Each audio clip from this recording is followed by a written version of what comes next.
The Cone, H. G. Wells. The night was hot and overcast, the sky red, rimmed with the lingering sunset of midsummer. They sat at the open window, trying to fancy the air was fresher there. The trees and shrubs of the garden stood stiff and dark. Beyond, in the roadway, a gas lamp burnt, bright orange against the hazy blue of the evening. Farther were the three lights of the railway signal against the lowering sky. The man and woman spoke to one another in low tones. "He does not suspect?" said the man, a little nervously. "Not he," she said peevishly, as though that too irritated her. "He thinks of nothing but the works and the prices of fuel. He has no imagination, no poetry." "None of these men of iron have," he said sententiously. "They have no hearts." "He has not," she said. She turned her discontented face toward the window. The distant sound of a roaring and rushing drew nearer and grew in volume. The house quivered. One heard the metallic rattle of the tender. As the train passed, there was a glare of light above the cutting and a driving tumult of smoke. 1, 2, 3, 4, 5, 6, 7, 8 black oblongs, 8 trucks, passed across the dim gray of the embankment, and were suddenly extinguished one by one in the throat of the tunnel, which with the last seemed to swallow down train, smoke, and sound in one abrupt gulp. "This country was all fresh and beautiful once," he said, "and now it is Gehenna. Down that way, nothing but pot banks and chimneys belching fire and dust into the face of heaven. But what does it matter? An end comes, an end to all this cruelty. Tomorrow." He spoke the last word in a whisper.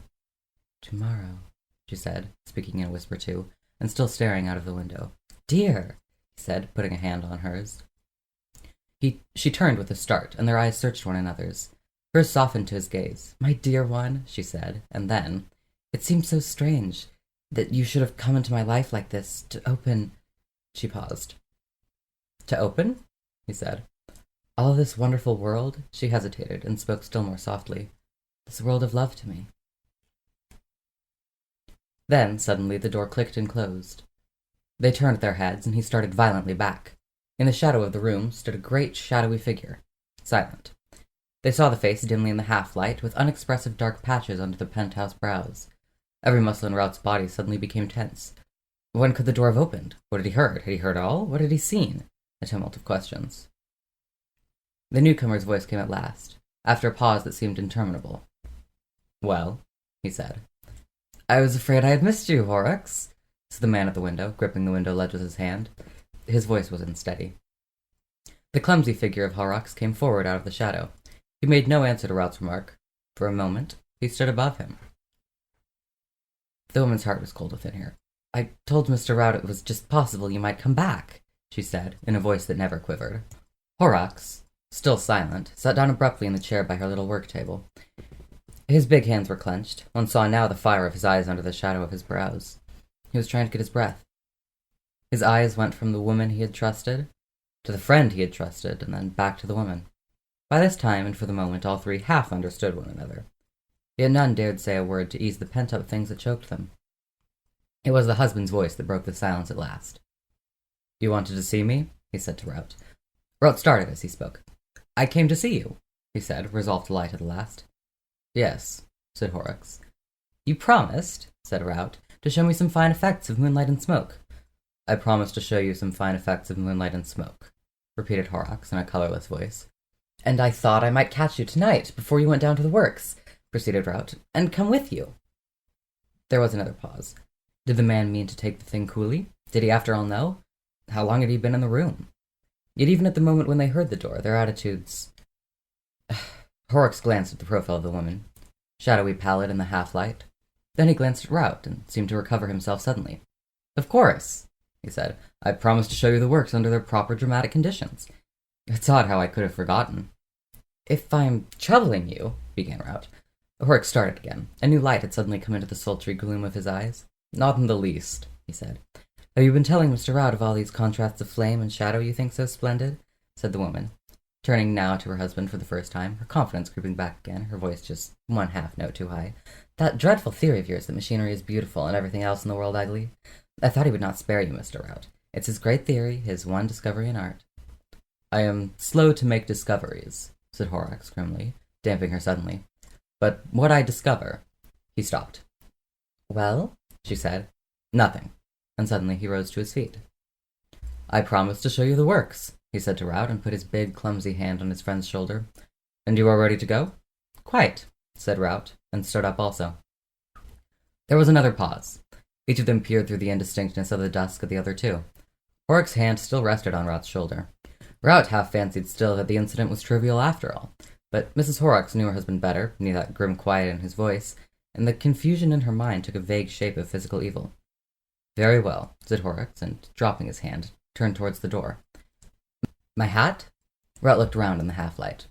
"That's my work-basket," said Mrs. Horrocks, with a gust of hysterical laughter. Their hands came together on the back of the chair. "Here it is," he said. She had an impulse to warn him in an undertone, but she could not frame a word. "Don't go, and beware of him," struggled in her mind, and the swift moment passed. "Got it?" said Horrocks, standing at the door half open. Rout stepped toward him. "Better say goodbye to Mrs. Horrocks," said the Iron Master, even more grimly quiet in his tone than before. Rout started and turned. "Good evening, Mrs. Horrocks," he said, and their hands touched. Horrocks held the door open with a ceremonial politeness unusual in him towards men. Rout went out, and then, after a wordless look at her, her husband followed. She stood motionless while Rout's light footfall and her husband's heavy tread, like bass and treble, passed down the passage together. The front door slammed heavily. She went to the window, moving slowly, and stood watching, leaning forward. The two men appeared for a moment at the gateway in the road, passed under the street lamp, and were hidden by the black masses of the shrubbery. The lamplight fell for a moment on their faces, showing only unmeaning pale patches, telling nothing of what she still feared and doubted and craved vainly to know. Then she sank down into a crouching attitude in the big armchair, her eyes wide open and staring at the red lights from the furnaces that flickered in the sky. An hour after she was still there, her attitude scarcely changed. The oppressive stillness of the evening weighed heavily upon Rout. They went side by side down the road in silence, and in silence turned into the cinder-made byway that presently opened at the prospect of the valley. A blue haze, half dust, half mist, touched the long valley with mystery. Beyond were Hunley and Etruria, grey and dark masses outlined thinly by the rare golden dots of the street lamps, and here and there a gaslit window, or the yellow glare of some late-working factory or crowded public house. Out of the masses, clear and slender against the evening sky, rose a multitude of tall chimneys, many of them reeking, a few smokeless during a season of play. Here and there, a pallid patch and ghostly stunted beehive shapes showed the position of a pot-bank or a wheel, black and sharp against the hot lower sky, marked some colliery where they raised the iridescent coal of the place.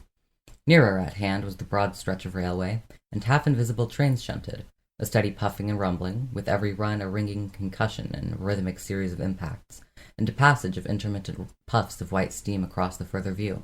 And to the left, between the railway and the dark mass of the low hill beyond, dominating the whole view, colossal, inky black, and crowned with smoke and fitful flames, stood the great cylinders of the Jetta Company blast furnaces, the central edifices of the big ironworks of which Horrocks was the manager. They stood heavy and threatening, full of an incessant turmoil of flames and seething molten iron, and about the feet of them rattled the rolling mills, and the steam hammer beat heavily and splashed the white iron sparks hither and thither. Even as they looked, a truck full of fuel was shot into one of the giants, and the red flames gleamed out, and a confusion of smoke and black dust came boiling upwards towards the sky. "Certainly you get some fine effects of color with your furnaces," said Rout, breaking a silence that had become apprehensive. Horrocks grunted. He stood with his hands in his pockets, frowning down at the dim steaming railway and the busy ironworks beyond, frowning as if he were thinking out some knotty problem. Rout glanced at him and away again. "At present your moonlight effect is hardly ripe," he continued, looking upward. "The moon is still smothered by the vestiges of daylight." Horrocks stared at him with the expression of a man who had suddenly awakened. "Vestiges of daylight? Of course, of course." He too looked up at the moon, pale still in the midsummer sky.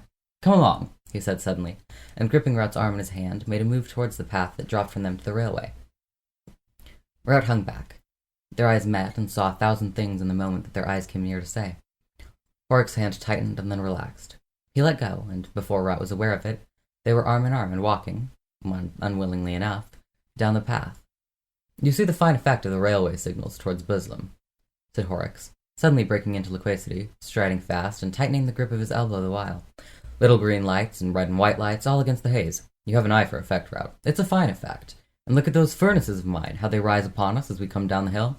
That to the right is my pet. 70 feet of him. I packed him myself, and he's boiled away cheerfully with iron in his guts for 5 long years. I've a particular fancy for him. That line of red there, a lovely bit of warm orange, you'd call it, Rout. That's the puddler's furnaces. And there, in the hot light, 3 black figures. Did you see the white splash of the steam hammer then? That's the rolling mills. Come along. Clang, clatter, how it goes rattling across the floor. Sheet tin route, amazing stuff. Glass mirrors are not in it when that stuff comes from the mill. And squelch, there goes the hammer again. Come along. He had to stop talking to catch at his breath. His arm twisted into Rout's with benumbing tightness. He had come striding down the black path towards the railway as though he were possessed. Rout had not spoken a word, had simply hung back against Horrocks' pull with all his strength. I say, he said now, laughing nervously, but with an undernote of snarl in his voice. Why on earth are you ripping my arm off, Horrocks, and dragging me along like this? At length, Horrocks released him. His manner changed again. Ripping your arm off, he said. Sorry, but it's you taught me the trick of walking in that friendly way. You haven't learned the refinements of it yet, then, said Rout, laughing artificially again. By Jove, I'm black and blue. Horrocks offered no apology. They stood now near the bottom of the hill, close to the fence that bordered the railway. The ironworks had grown larger and spread out with their approach. They looked up to the blast furnaces now instead of down. The further view of Etruria and Hanley had dropped out of sight with their descent. Before them, by the stile, rose a notice board, bearing still dimly visible the words Beware of the trains, half hidden by splashes of coaly mud. Fine effects, said Horrocks, waving his arm. Here comes a train, the puffs of smoke, the orange glare, the round eye of light in front of it, the melodious rattle. Fine effects! But these furnaces of mine used to be finer before we shoved cones in their throats and saved the gas. How? Said Rout. Cones? Cones, my man, cones. I'll show you one nearer. The flames used to flare out the open throats. Great, what is it? Pillars of cloud by day, red and black smoke, and pillars of fire by night. Now we run it off in pipes and burn it to heat the blast, and the top is shut by a cone. You'll be interested in that cone. But every now and then, said Rout, you get a burst of fire and smoke up there. The cone's not fixed. It's hung by a chain from a lever and balanced by an equipause. You shall see it nearer. Else, of course, there'll be no way of getting fuel into the thing. Every now and then the cone dips, and out comes the flare. I see, said Rout. He looked over his shoulder. The moon gets brighter, he said. Come along, said Horrocks abruptly, gripping his shoulder again and moving him suddenly towards the railway crossing. And then came one of those swift incidents, vivid, but so rapid that they leave one doubtful and reeling. Halfway across, Horrocks' hand suddenly clenched upon him like a vice, and swung him backwards and through a half-turn, so that he looked at the line. And there a chain of lamp-lit carriage windows telescoped swiftly as it came towards them, and the red and yellow lights of an engine grew larger and larger, rushing down upon them. As he grasped what this meant, he turned his face to Horrocks, and pushed with all his strength against the arm that held him back between the rails. The struggle did not last a moment. Just as certain as it was that Horrocks held him there, so certain was it that he had been violently lugged out of danger. Out of the way! Said Horrocks, with a gasp, as the train came rattling by, and they stood panting by the gate into the ironworks. I did not see it coming, said Rout, still even in spite of his own apprehensions, trying to keep up an appearance of ordinary intercourse. Horrocks answered with a grunt. The cone, he said, and then, as one who recovers himself, I thought you did not hear. I didn't, said Rout. I wouldn't have had you run over then, for the world, said Horrocks. For a moment I lost my nerve, said Rout. Horrocks stood for half a minute, then turned abruptly towards the ironworks again. See how fine these great mounds of mine, these clinker heaps, look in the night. That truck yonder up above there. Up it goes and out tilts the slag. See the palpitating red stuff go sliding down the slope. As we get nearer, the heap rises up and cuts the blast furnaces. See the quiver above the big one? Not that way. This way, between the heaps. That goes to the puddling furnaces, but I want to show you the canal first. He came and took Rout by the elbow, and so they went along side by side. Rout answered Horrocks vaguely. What, he asked himself, had really happened on the line? Was he deluding himself within his own fancies, or had Horrocks actually held him back in the way of the train? Had he just been within an ace of being murdered? Suppose this slouching, scowling monster did know anything. For a minute or two, then, Rout was really afraid for his life, but the mood passed as he reasoned with himself. After all, Horrocks might have heard nothing. At any rate, he had pulled him out of the way in time. His odd manner might be due to the mere vague jealousy he had shown once before. He was talking now of the ash heaps in the canal. Eh, said Horrocks. What? Said Rout. Rather, the haze and the moonlight. Fine. Our canal, said Horrocks, stopping suddenly. Our canal by moonlight and firelight is an immense effect. You've never seen it. Fancy that. You spent too many of your evenings philandering up in Newcastle then. I tell you, for real florid effects, but you shall see. Boiling water.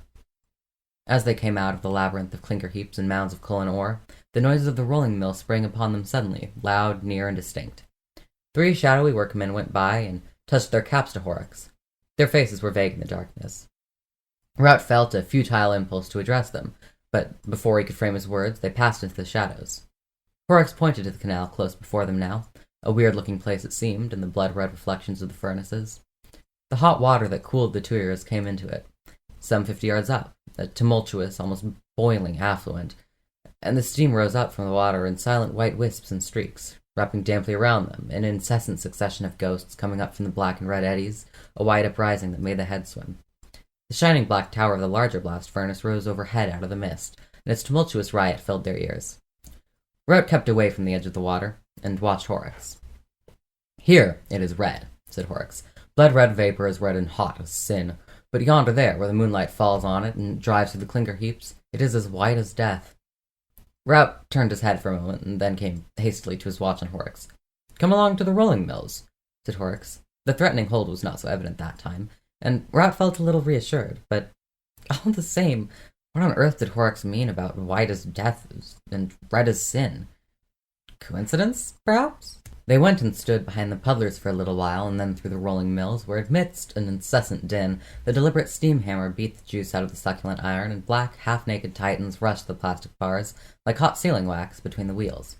"Come on," said Horrocks in Rout's ear, and they went and peeped through the little glass hole behind the tuyers, and saw the tumbled fire writhing in the pit of the blast furnace. It left one eye blinded for a while. Then, with green and blue patches dancing across the dark, they went to the lift by which the trucks of ore and fuel and lime were raised to the top of the big cylinder. And out upon the narrow range that overhung the furnace, Rout's doubts came upon him again. Was it wise to be here? If Horrocks did know everything? Do what he would, he could not resist a violent trembling. Right underfoot was a sheer depth of 70 feet. It was a dangerous place. They pushed by a truck of fuel to get to the railing that crowned the place. The reek of the furnace, a sulphureous vapor streaked with pungent bitterness, seemed to make the distant hillside of Hanley quiver. The moon was riding out now from among a drift of clouds, halfway up the sky above the undulating wooded outlines of Newcastle. The steaming canal ran away from below them under an indistinct bridge, and vanished into the dim haze of the flat fields towards Burslem. "That's the cone I've been telling you of," shouted Horrocks. "And below that, 60 feet of fire and molten metal, with the air of the blast frothing through it like gas and soda water." Rout gripped the handrail tightly and stared down at the cone. The heat was intense. The boiling of the iron and the tumult of the blast made a thunderous accompaniment to Horrocks' voice. But the thing had to be gone through now. Perhaps. After all. "In the middle," bawled Horrocks, "temperature near 1,000 degrees. If you were dropped into it, flash into flame like a pinch of gunpowder in a candle. Put your hand out and feel the heat of his breath. Why, even up here I've seen the rainwater boiling off the trucks. And that cone there, it's a damned sight too hot for roasting cakes. The top side of it's 300 degrees. 300 degrees? Said Rout. 300 centigrade, mind, said Horrocks. It will boil the blood out of you in no time. "I?" said Rout, and turned. "Boil the blood out of you no, you don't." "Let me go!" screamed Rout. "Let go my arm!" With one hand he clutched at the handrail, then with both. For a moment the two men stood swaying. Then, suddenly, with a violent jerk, Horrocks had twisted him from his hold. He clutched at Horrocks and missed. His foot went back into empty air. In midair he twisted himself, and then cheek and shoulder and knee struck the hot cone together.